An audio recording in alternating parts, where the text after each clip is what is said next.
So hello and welcome back to another epic adventure with Aaron Weaver, your boiler guy. We have a coal gun. What's a coal gun? It is basically an Axeman Anderson coal boiler. Axeman Anderson's made in Williamsport, PA, and I kind of happen to have one in my basement. You've probably seen one on the videos. So this one I think is made in PA also. Now, this is I'd say a more updated version of that. This coal boiler has a dump valve circuit. Okay, so let's take a look. You can see this is a 130-260 coal gun. This is the wiring diagram for it. Okay, so our power comes in, we hit that, comes down through, goes to the switch, and then this is the important part. Dump valve. C note A, dump zone limit control, right? There's also this note down here. Place jumper from A to R for 120 volt power to go to the dump zone. Do not use if used as a switching device only. Okay, so we needed power to go over to it. What does that mean in English to us? Right here. There's a wee tiny little jumper that comes in the bag, okay? And this is marked. This is your dump zone thermostat. I think the manufacturer did this, and this is your limit operating thermostat, okay? This dump, you set it, we'll probably set this one, my guess, right up around 180, well, actually, right around 190, 200, in that ballpark, okay? Operation for the boiler, the temperature can be adjusted here. Now, what does that jumper do? That jumper allows power to come over on the other side of this. This is nothing more than a two-stage aquastat. So whenever this closes, power is allowed to go over here and this contact closes on rise. And then we put white wire in here. That's what I had, so I taped it with black. But this is a power feed that goes back over. Goes into this box here, and I had to pull it off of the neutral block.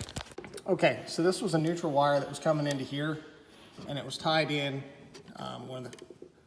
up here to the terminal strip. So I popped it off, which is fine. And then I taped it black so I know which one it is. I wrote dump kind of half butted on it. And when we pulled power down, we used a four wire because we tied in a probe type low water cutoff, and that controls the power of the whole unit. So then I have power going through here, just as a straight jumpered wire together with two wires going through. It's a pass through. And then it hits this power going back. And then we brought it over to our switch. So then this is our power going to the dump on that red, the way we did it. And then we brought it over here.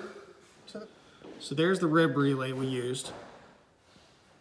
And I have my power for the dump circuit tied to the blue wire. So you can see the blue right there. And then the yellow for the common, okay? This is down in there, I have the power off. The yellow's on that common, that's feeding up to our circulator, which is on a dump zone. And then for the dump zone, we have a fan in this building, okay? So that turns on, it operates and actuates as it should. What we did is off of the switch, we brought power off of the switch, jumped it over also, we used 4 wire in here. And we brought a hot lead over to this. And we powered off, this is our hot feeding in off of that switch. We powered a 24 volt transformer, and we also took it to the orange wire. The orange wire ties to the normally open side of this switch, okay? And then that, again, hits the yellow wire, goes up to the fan, goes up to the pump, goes up to the fan. Done. How does this work? So whenever the thermostat turns on, because this transformer has power at all times, right? Because it's powered off of the 120 coming in. But it actually doesn't make contact closure until the thermostat closes. So here's our white blue wire. You can see that right here. There's white blue, and that's for the 24 volt side. Don't make the mistake of the white black. We did that, the light came on, and it never switched, so beware. And then our common coming back off of that circuit. And then that allows that fan to turn on and off as needed. So the beauty of this is if this is engaged, the rib relay is engaged, right, because the thermostat called, it has now turned the pump on, has turned the dump zone on. So if the dump zone on this coal boiler would need to go ahead and operate and run, that's already engaged whenever this is on. But if for some reason it's satisfied, say the thermostat's satisfied, that's okay because the rib will go ahead and go to its normally open state. With the relay in this normally open state, it allows power to go through the normally closed contacts on the rib relay.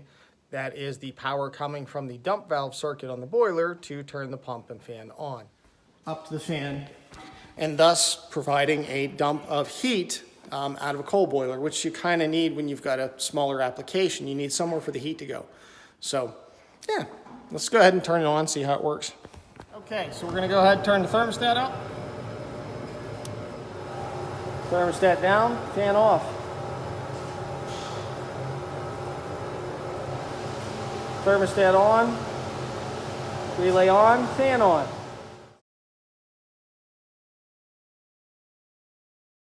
Okay, so here's a better wiring diagram. So you can see that power coming in, and I fed the 24-volt transformer, and then obviously the neutral off of this, and then the black went over to the orange wire, which is normally open on that rib relay, which feeds over that yellow, which is on the common side of it, going to fan coil, because the common goal is to run that.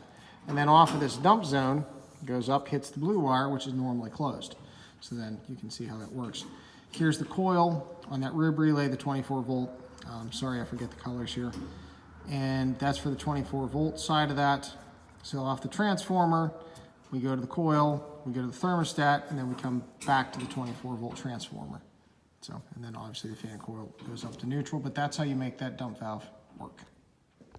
So if that video helped you make a dump valve zone drop off of your coal gun boiler, or if you need it for anything else, hey, hit that subscribe button. We greatly appreciate it, and we'll see you next time in your boiler room.